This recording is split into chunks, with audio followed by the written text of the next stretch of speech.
In this video, I'll show you how to pause a campaign in Mailchimp.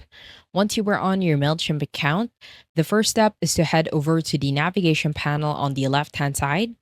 And at the bottom, you want to click on the second option, which is campaigns. Once you are on the campaign section, the first thing that you have to remember is the only campaign in which we can pause is either an automation or a scheduled campaign.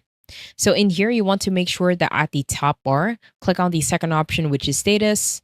From here, you want to click on ongoing and scheduled. Once you select that, it will show you all of your campaigns as well as automations that are set as scheduled. So in here, we have here a scheduled campaign.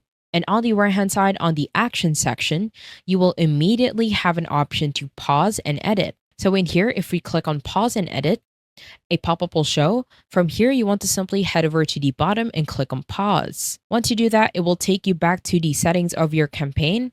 And from here, you can now change the send time.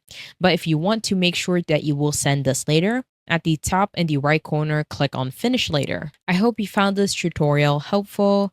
Please let me know if you have any other questions in the comment section below, and I will try my best to help you out.